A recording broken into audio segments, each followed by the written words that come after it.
The lord. యెషయా గ్రంథం 56 అధ్యాయం 7వ వచనం చూసినట్లయితే, నా మందిరము సమస్త జనులకు ప్రార్థన మందిరం అనబడుతుందని ప్రభు ఈరోజు వాగ్దానం చేస్తున్నాడు. నిజమే ప్రియ దేవుని బిడ్డ, దేవుని సన్నిధికి ఎవరొచ్చి ప్రార్థన చేసినా ప్రభువు వారి ప్రార్థన తృణీకరించడండి. అన్యుడని గ్రీసు దేశస్థుడని ఏ భేదం కూడా లేదు.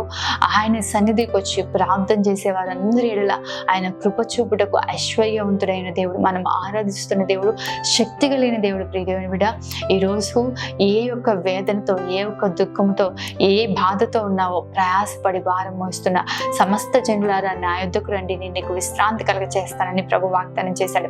ఈరోజు విశ్వాసిగా ఉన్నావో, ఇంకా రక్షణ లేక ఉన్నావో, కానీ దేవుని సన్నిధిలో ప్రార్థన చేయి. ఆయన మందిరము సమస్త జనులకు ప్రార్థన మందిరం. కేవలం ఆయన బిడ్డలకే కాదు, ఈ ప్రతి ఒక్కరికి, ఆయన ఆశ్రయించిన ప్రతి ఒక్కరికి అది ప్రార్థన మందిరంగా ఉంది. మీరు ప్రార్థిస్తుండగా దేవుడు అక్కడ తన కనుదృష్టిని నిలిపి, దేవుడు ఆ మందిరం పైన తన చెవులను నిలిపి అక్కడ చేస్తున్న ప్రార్థనలు ప్రభు ఆలకించే దేవుడుగా ఉన్నాడు. కాబట్టి నిశ్చయంగా దేవుడి సన్నిధిలో నువ్వు చేస్తున్న ప్రతి ప్రార్థన ప్రభు మానక అంగీకరించి నీ పక్షాన గొప్ప కార్యాలు జరిగిస్తాడు. ఆమేన్. God bless you.